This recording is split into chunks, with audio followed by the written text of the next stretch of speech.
It's been forever. I haven't made a video in forever, and I apologize, guys. A lot of stuff's been going on. COVID, work. We had some COVID in the house, unfortunately, so we've been dealing with that. Everybody's all right, but nah, we had some sick people. Anyway, you probably want to know what the hell have you been doing? Uh, you guys watched my last video, which was 158 years ago. I did the Honda CB450. That is pretty much done. So I jumped on another project. I purchased a 1966 BSA Lightning, which is in pretty rough shape. And right now it's broken completely down to the frame. I have parts of the machine shop, rebuilding the engine, the whole thing. We're going to get documented on that. We're really not talking about that today, but I thought I would just bring it up. But that is something I'm working on. I hope you guys are kind of excited because I'm going to do quite a bit of video work on this bike because it is such an extensive restore project. So, with that, what we are here today to talk about is the Harley launch of 2021. There's a lot of people out there that are disappointed in this launch. And guys, these are my opinions, and I might piss some people off. I imagine the comment section, if you guys watch this, is going to be lit up pretty good. But I'm let's just get it out of the way. The launch itself was shit. It was a 40-minute video. I was expecting something completely different, more like a live event, an Apple event type thing, where this was just a 40-minute video that basically they just wanted your information so they could spam email to you. They could have just easily released it on their website or on YouTube. And anyway, but everybody, we got paint. And I'm not sure what everybody expected. A lot of people are going, well, that's all we got.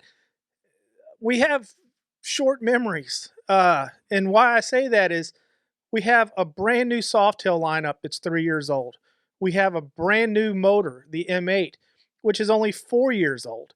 And within that 4 years, it has gone from a 1-800 or a 1-800, Jesus Christ, 1-800. Remember those 1-800 numbers? Okay. Never mind. It's gone from a 107 to a 131 variant if you want it.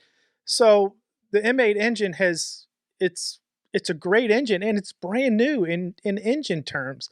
The twin cam lasted, I think, 18 years before it was replaced. So this engine's only 4 years old. And the Softail lineup, which was completely revamped 3 years ago, they're brand new bikes. I mean, we have a lot of new stuff out there.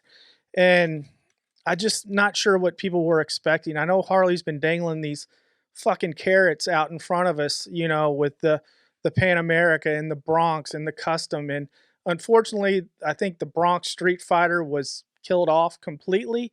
But the Custom looks like it's still going to come around, which I believe is going to be a replacement for the Sportster lineup. I could be wrong. And then the Pan America gets announced next month. So that one is coming. So we did get paint. We got some chrome black options in a few of the bikes. It was a pretty good event. Harley did exactly what they said they were going to do. They cut the fat. They cut the redundancy out in their lineup. They have a smaller lineup of bikes, which is still 20 some odd bikes, but for Harley standards, that is smaller. Some of the new paint schemes they came out with are really, really cool. They really didn't talk about any of the tech that's involved in these bikes, but some of the baggers have some pretty impressive stuff that you can get put in them.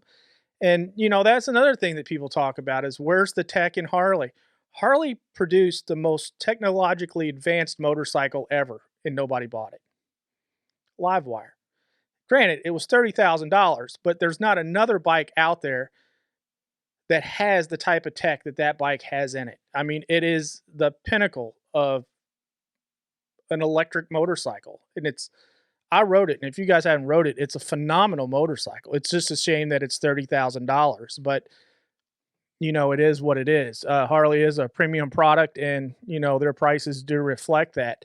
I don't know, but the tech is there. You have to dig for it in the stats, but there is quite a bit of tech in these new motorcycles if you want it. For me personally, tech isn't that really big of an issue for me. The only thing that I find myself that I want on my bike is the anti-lock brakes, just for a safety issue. So much easier to stop, and a lot more confidence if you have to do that emergency stopping with the anti-lock brake system. I really, as far as tech goes, that's all I want. The least amount of tech on my bike, the better, because if something does go wrong, it's easier to fix.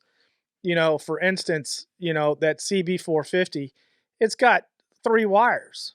It's, a stator to the battery, to the ignition, and to the engine coils. And that's it. I mean, if something goes wrong with that, it's easy to track down and fix. You have all this technology in the bike, something goes wrong. I mean, you got a spaghetti situation you're trying to track down, and computers and everything else that could go wrong. So, least amount of tech in a bike, I'm fine with it. I don't have a problem. So, that doesn't bother me at all. One of the shining factors I saw in this new lineup was the Street Bob 114. I thought the Street Bob was going to be killed off because of the standard redundancy, correct? But instead, they took it and they dropped a 114 in it. That is going to be a fun bike to ride. I mean, that's going to be a beast of a bike. Just a lot of fun to ride. And the paint scheme is, the orange is just badass, in my opinion. But yeah, I don't know. I thought I'd make this because I've watched a bunch, and everybody has their own opinions on this, and I just wasn't sure what people were expecting. They did exactly what they said they were going to do. They trimmed the fat. They made some, the CVOs they doubled down on, the baggers they doubled down on. They knocked out the redundancy. I mean, they did exactly what they said they were going to do.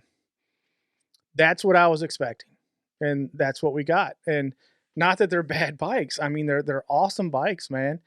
And for you all, everybody always picks apart everything. Why doesn't it have this? Why doesn't it have that?